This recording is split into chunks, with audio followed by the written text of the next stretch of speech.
Give it a second. All right, how's it going, my Comic Chat Army? We're here today with Steve and Shawn.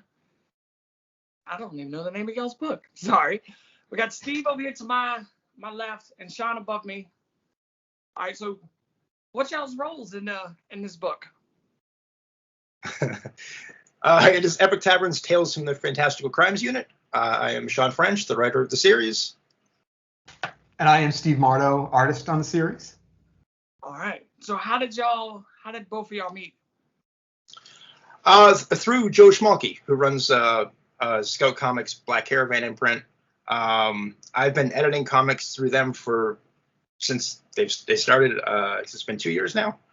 And I've been editing all of Joe's books, and then I started, kind of doing a pass on most of the Black Caravan stuff before it goes to print, and saw how well that was going, and I'm like, okay, I'm going to get in and do one of my own. And Joe suggested Steve, who I'm not sure how you and Joe know each other, but he recommended you, and obviously that has worked out tremendously well. Yes. I know. Same thing from Joe. I actually met Joe through Steve Levine from Ninja Turtles fame. I met Steve at Granite Con. We were tabling next to each other and basically just started talking to each other about just everything. And he was like, kind of introducing me through the whole main crew that they have. And I just started talking to Joe. I would see Joe at conventions. He would see the stuff that I'm doing, see that I was like putting out work and, putting out little mini comics and stuff. And then he put me on, he let me do a variant cover for Murder Hobo. And then essentially I ended up doing a 6-page backup. And then I think from there, it kind of like snowballed into, oh, well, if I see a project for you, I'll let you know. And that's kind of how it worked out for me. Okay. And what is the book about? It's about a agency in a medieval fantasy world that is tasked with investigating crimes committed by mythological and supernatural creatures. So it's like a medieval fantasy X-Files sort of action-adventure Monster of the Week format. All right. How many issues do we have planned so far? I'm thinking we'll probably end up doing 3 or 4. We definitely want to do enough that we can compile them and trade.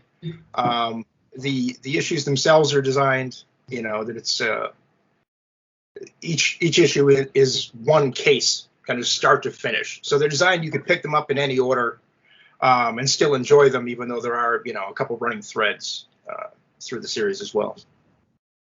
All right. And when's the release date? We are due in October. I think we're slated for late October, but I think that's the October thing is for, I think, when in the month. Sorry, it's still up for grabs. But sometime definitely October. We're in previews right now. You can order in previews or Lunar. And the Ashcan that has the first 8 story pages is on sale on Scout's website. Yeah. I'll put a link to all of that down in the description. I forgot what I was going to say. Are y'all both in the same state? Nope. No, I'm in Rhode Island. And so to me, it's been kind of a long distance thing with everybody. I know that you're closer to Joe and stuff like that, you guys. But for me, it's just kind of one of those things that I've been meeting all these guys, through conventions and stuff like that. And then we just kind of end up talking to each other back and forth, whether it's, messaging each other or whatever. And, but it's been fun. It's been fun, man. And it's crazy how, even talking to you guys, how Maine has this crazy art, this very creative community that just, I don't know, you guys kill it. You guys kill it up there. Well, thank you. Yeah, there's a good little creative community in Maine. For as small as Portland, the biggest city, it's not even, it's nothing compared to any of the other places I've lived in. But but people love the local art scene, and there seems to be a lot of overlap between the different types of artists, which is really cool. So you get to work on a lot of different type of things if you're open to that, because there's cool stuff going on all the time. It's been interesting. Mardo and I, we've never even met in person. No. You know, we've only talked online, which is, you know, one of the advantages that certainly wasn't around 20 years ago in making comics. You know, you had to find someone who was close enough to you that you could, you know, work with them. Whereas now this really hasn't even felt like a inconvenience because we can stream and screen share, and it's super easy to stay on the same page with stuff. I tried to send Shawn carrier pigeon notes, but that doesn't necessarily work. You know. Out here, and then just yes. I live in the Maine woods. And, I don't know. Yeah. That's pretty cool that y'all like have never met in person, but y'all can come together to make a book. Yeah, I mean, that's the thing. That's one of the great things of the internet. The internet has many good things and not so good things about it, but this is definitely one of the things. And this is something I never thought I'd be doing. You know, this book has been such a great experience since like basically day one. And it's just been so amazing working with Shawn. And I feel like both of our kind of aesthetics of what we like really kind of show off in the book, in his writing and my art. And I think that just, you know, I know the game is kind of the game was around well before the comic, but it's just something that we've kind of, I think, made our own little home for. And I think it's just, I'm just super pumped for it. I can't wait for people to see this. Yeah, and it's actually it's based on the video game Epic Tavern, which I write for Hyperkinetic Studios. So I've been writing stories in this story world full time for 4 years. I've just written novels worth of quests and created, you know, hundreds of characters, and we built this massive world. So when we got this connection with Scout and realized that we could put something out through Black Caravan, and you know, and I was seeing how these other books were doing really well, it just seemed like a no-brainer to kind of comb through this huge mountain of story that we had accumulated. And, you know, we've got 160 playable characters in the game. So we're like, okay, we got to pick our 5 favorite, you know, out of that are going to be the lead characters in the comic, you know, and we've got hundreds of quests, and we ended up combining, you know, I think probably 6 quests down into the storyline that, you know, kind of a standalone original storyline for the comic. So it was just, I mean, it's just been a fascinating process to be able to condense down, you know, some of my favorite moments of 4 years of storytelling into a single comic, and then watch Steve Mardo just bring it to life. And it's been crazy fun. So the game, is it like a board game on a console video game? No, it's a PC game. You can find them on Steam or wherever else you pick up your PC games. It's a role-playing game, Epic Tavern, and the main twist to it is that it has kind of like a fantasy football aspect to it. That instead of having this is your character for the entire game, or this is your party of 4 heroes for the whole game, you've got a roster of up to 16 heroes that you're mixing and matching all the time. So it's got this kind of this rich story world that's already developed that we're just kind of going through and cherry picking the best moments. All right. And what's the 5 characters that you chose for the comic? We did the Fantastical Crimes Unit storyline in the game. All of those storylines, all of those quests run through Victor Marshall, who's the lead investigator of the FCU, who's kind of a wisecracking tough guy type. He's right next to Shawn's head. The guy in front of the door. Yes, the guy in front of the door there. Yes, exactly. In the purple. Okay. And then Amelia Mortalis is his new partner, who is a necromancer who only reanimates dead animals. So she's like kind of like a Snow White type, but like all the animals fluttering around her are like monsters, you know, and are crazy. And she thinks they're harmless because she's nuts, but like they're constantly trying to attack people. And then the rest of the party is Priscilla Marrowsucker, who's an orc berserker, Murgle Flametongue, who's a pyromancer, and Norman Henderson, who's one of my favorite Epic Tavern characters. Who with Norman, we decided we just wanted to do like a sad sack, like this guy who doesn't belong and feels overwhelmed by everything. So all these other characters have these, big exotic names, and he's just Norman Henderson. And his whole backstory was that he had this chance to be the big hero and save the woman he loved, and totally bungled it. And then she ended up marrying the guy who did save her, and now he's this, kind of lovably insecure rogue. That and I love what you've done. I love the way you brought Norman to life. He's just so goofy and wonderful. Yeah, he's and the story is just really like amazing. Like when I first got the script and stuff, I just kind of like right off the bat, me and Shawn would give me visual kind of references to how he wanted some of the characters to look. And one of the things that I always say is that he showed a picture of Leslie Nielsen from the Naked Gun movies, and I was like, okay, this guy gets it. Like, he gets the humor. He gets like that this guy is the serious character, but it's gonna be craziness, but serious. But he's gonna stay serious and stone faced the whole time, and it's turned out to be like it's great. It's very, very funny, but has a lot of cool moments though. And deadpan characters in chaotic situations are just so much fun. It's just crazy fun. The kind of unflappable, nothing to see here, kind of ignoring what's going on right in front of your face, because he narrates the series as well. So he kind of provides the running commentary throughout. All right. Do y'all have a couple pages to show us of the book? Because I don't have the Ashcan. Or do you have an Ashcan on hand? I actually do. Hold on a second. Well, do you have yours? Oh, Shawn's got everything.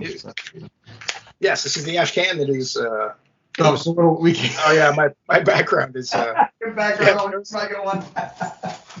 I know I'm gonna get fancy with the background, and this is what happens. Comic disappears. Oh, where is mine? Oh, right here. Sorry, right here. Right on mine. So I have mine right here. So if you guys can see it. So Epic Tavern. Me and Shawn made shirts. And this is, it's just a black and white. Steve Levine is coloring it. He's going to be the colorist. And Rob Jones is the letterer. So we got these really great scenes in it. And that's the black and white of the scene that's in back of Shawn. There's about 150 characters in that scene that I drew, and I drew it just to basically drive Steve crazy. And the full color version of that scene, if you go to like to Steve Mardo on social media or Epic Tavern or like that, it's worth or Steve Levine on any of our channels. Look up the full color version of that lobby scene with 150 characters. It's completely nuts. It's one of the craziest things I've ever seen. Yeah, and then we get a little Epic Tavern. See, there's the promo for the game. Yeah, those are the 5 characters at the top. Yeah. And these are the 5 characters on the top. And we're gonna and you guys are gonna do at Hyperkinetic some stuff with the game and the comic, kind of doing a few things that are gonna integrate it, right, Shawn? Yeah, that's one of the things we've been talking about a lot, because we've been so excited with how well the comic came out that we're going to start using some of that comic artwork in the game and start incorporating it in there.